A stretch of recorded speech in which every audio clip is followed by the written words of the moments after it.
আসসালামু আলাইকুম রহমতুল্লাহ ওবারাকাতুহু। একটা বাস্তব সত্য একটা ঘটনা বলবো, যারা মিথ্যে কথা বলবেন না এগো কাছে বলে দেখেন কথাটায় মিল আছে কি না।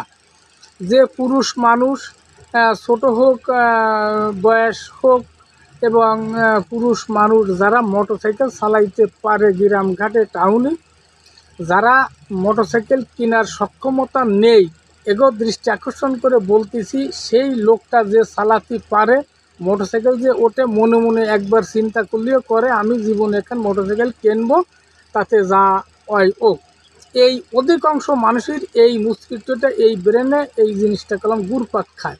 তাকে বলি কি, যদি আল্লাহ মোটরসাইকেল কেনার শক্তি না দেয়, যেমন টাকা গুছাইছেন ওই টাকাটা অন্য খাতে বাঙ্গায় গেছে, আপনি আর কিনতে পারেননি, কোনো সময় জন্য মন খারাপ করবেন না।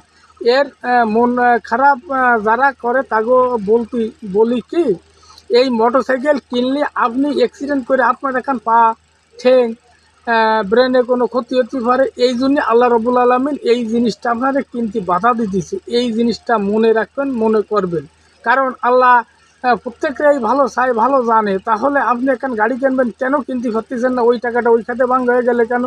তাহলে আল্লাহ সাথে যে আপনি কেনেন না। তাই বলি, জাগো মন মানসিক এই রকমের, তারা চিন্তা করবেন আল্লাহ যখন বাধা গেছে, বাধা পড়িছে, আল্লাহ দিতেছে না কিনতে, তাহলে এই জিনিসে আমার ক্ষতি হবে।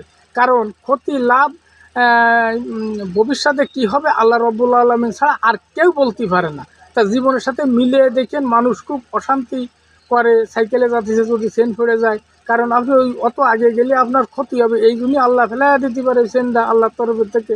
এইটাও হতে পারে জিনিসটা এই বেলা যদি কেউ বুঝ করে আর কেউ মানে এবং শোনে, তাহলে কালাম সে এই বুঝটা পেয়ে যায়।